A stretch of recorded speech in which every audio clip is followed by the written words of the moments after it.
Selamat pagi, salam sejahtera. Terima kasih kerana memilih channel ini yang pastinya membawakan berita-berita semasa dan sukan di dalam tanah air dan juga luar negara.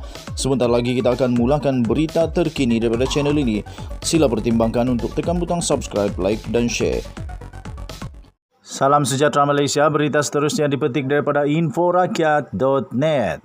Bertajuk, kunci kestabilan politik negara masa ini terletak pada PH dan UMNO. Secara peribadi, saya berpandangan kunci kestabilan politik dalam negara ini adalah terletak kepada dua koalisi politik terbesar hari ini, iaitu PH dan UMNO. Saya sebutkan UMNO dan bukannya BN kerana hakikatnya BN hari ini hanya bergantung hayat politik kepada UMNO semata-mata. PH memiliki 91 ahli di parlimen dan rata-rata sokongan yang diterima PH berdasarkan keputusan pilihan raya umum lalu adalah berasaskan pengundi-pengundi di kerusi campuran dan bukan Melayu selain pengundi urban. Manakala UMNO dengan jumlah ahli parlimen seramai 39 orang jelas masih menguasai pengundi teras mereka iaitu Melayu dan majoriti luar bandar. Justru, dua koalisi politik ini mempunyai asas yang kukuh mewakili komposisi majoriti rakyat Malaysia hampir keseluruhannya. Tinggal lagi koalisi politik mewakili Sabah dan Sarawak untuk melengkapkan kunci kestabilan politik yang saya maksudkan. Ya, isu terbesar yang dihadapi negara ketika ini adalah krisis politik. Krisis politik inilah menjadi hambatan paling utama dalam keadaan negara didepani dua krisis lain iaitu ekonomi dan kesihatan. Sejak PRU 14, parti-parti politik yang mewarnai landscape politik negara ini berada pada kedudukan amat rapuh, baik di pihak PH, BN maupun terkini PN. Ditambah buruk dengan gelagat politikus yang diragui kesetiaan mereka dan mudah melompat ke sana sini. Saya percaya andai ditakdirkan berlaku pilihan raya sekalipun pada saat ini, keputusannya tidak akan banyak berubah. Bahkan kemungkinan besar keputusan pengundian nanti akan kekal sama seperti hari ini. Justru akan berlaku pembaziran sumber dan dana yang amat tinggi jika dibenarkan pilihan raya berlaku pada ketika ini. Apatah lagi risiko lebih buruk berlakunya peningkatan kes jangkitan akibat COVID-19 sekiranya PRU dilaksanakan sebagaimana terbukti semasa PRN Sabah tempoh hari. Sebaik-baiknya elakkanlah. Oleh itu, pada hemat saya, krisis politik yang sedang berlaku dan kesannya begitu besar dirasai oleh hampir seluruh rakyat negara ini hanya boleh dihentikan dengan langkah yang bertanggungjawab oleh parti-parti politik itu sendiri dan lebih khusus parti atau koalisi politik yang mewakili komposisi majoriti rakyat Malaysia hari ini. Dalam hal ini, saya letakkan dua entiti sebagai teras utamanya iaitu PH dan UMNO. Justru PH dan UMNO amat wajar memulakan langkah ke arah menstabilkan suhu politik negara sekaligus menamatkan krisis politik sebelum mengorak langkah selanjutnya untuk menangani krisis ekonomi dan kesihatan. Saya fikir telah tiba masanya untuk PH dan UMNO meletakkan kepentingan negara dan rakyat lebih jauh mengatasi kepentingan-kepentingan lain termasuklah strategi politik masing-masing. Sudah-sudahlah dengan retorik ketuhanan Melayu atau agamanya kerana hakikatnya hari ini semua rakyat tanpa mengenal warna kulit maupun agama amat-amat sengsara. Kehilangan kerja dan nyawa bagaikan lumrah berita yang kita dengar setiap hari.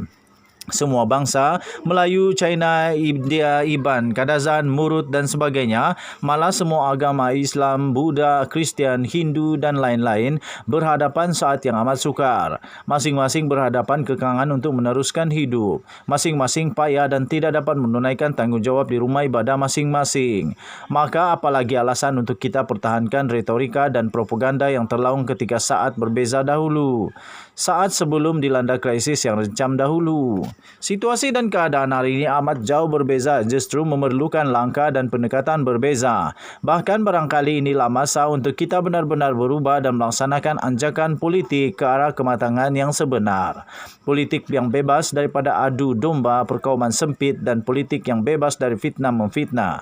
Sementara UMNO dan PH itu sendiri berdiri di atas teras terbesar perwakilan majoriti masing-masing. UMNO dan PH punya pengundi teras masing-masing dan masing-masing juga terbukti mempunyai tahap sokongan yang hampir setara.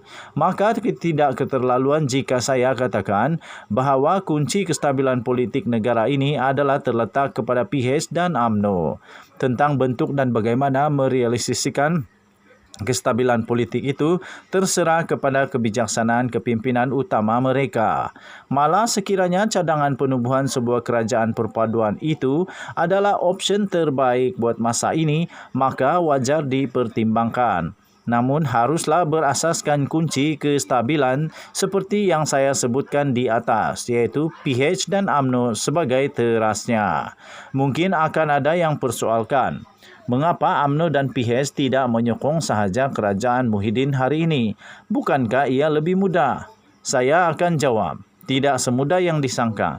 Paling jelas Muhyiddin dan anggota kabinet kerajaan pada hari ini telah gagal. Justru mengapa harus mengulangi kegagalan yang sama? Kedua, komposisi ahli parlimen yang mendukung kerajaan bernama PN pada hari ini tidak benar-benar mewakili suara rakyat Malaysia. Dalam kata lain, tiada keseimbangan kaum yang benar-benar mewakili wajah Malaysia. Ketiga, anggota pentadbiran kerajaan Muhyiddin hari ini adalah bebanan besar yang ditanggung baik dari sudut kosnya maupun kompetensi. Bahkan Muhyiddin sendiri tidak kompeten dan tiada daya kepimpinan yang kuat. Pasukan pentadbiran kerajaan hari ini bukan sahaja perlu untuk dikurangkan, malah wajib diganti dengan pasukan yang lebih efektif dan wibawa. Bahkan andai ditakdirkan berlaku pembentukan kerajaan perpaduan yang ditunjangi oleh PH dan UMNO sekalipun, pasukan kabinet kerajaan itu tetap perlu diambil dari kalangan pakar yang benar-benar teruji dan tidak semestinya dari kalangan ahli parlimen sendiri. Apa yang penting adalah efektif leadership untuk mengurus krisis ekonomi dan kesihatan pada ketika ini. Kita perlu segera keluar daripada krisis. Kita sudah tidak mampu lagi menanggung bebanan silam yang menjadi hambatan untuk negara ini kembali disegani dunia dan antarabangsa. Mungkin inilah hikmah besar di sebalik ditakdirkan berlaku 3 krisis serentak dalam masa sama di negara kita. Mengapa tidak kita jadikan titik ini untuk memulakan sesuatu yang baru ke arah Malaysia yang benar-benar baru? Apapun, ini hanyalah pandangan pribadi saya dan tidak mewakili parti. Terbuka kepada apa juga kritikan dan komentar, asalkan tidak berbahasa kesat dan kasar. Wallahu alam. Sumber berita ini dipetik daripada Facebook Muhammad Fadil. Sekian berita. Artikel ini tidak menggambarkan pendapat dan tidak menggambarkan pendirian daripada channel ini, The Twin TV. Artikel ini diambil daripada inforakyat.net yang bertajuk Kunci Kestabilan Politik Negara Ini buat masa ini terletak pada PH dan UMNO bertarikh 11 Jun 2021. Marilah kita bersama-sama mendoakan semoga negara Malaysia akan terus maju, makmur dan aman. Kita berdoa supaya kestabilan politik, kestabilan ekonomi dan kestabilan kesihatan di negara Malaysia akan menjadi semakin baik setiap hari. Kita berdoa juga ke bawah Duli Yang Maha Mulia yang di-Pertuan Agong bersama dengan Majlis Raja-Raja Melayu supaya dapat diberikan kesihatan dan kebijaksanaan untuk terus mentadbir negara kita Malaysia yang tercinta. Malaysia kita punya, kita jaga sama-sama.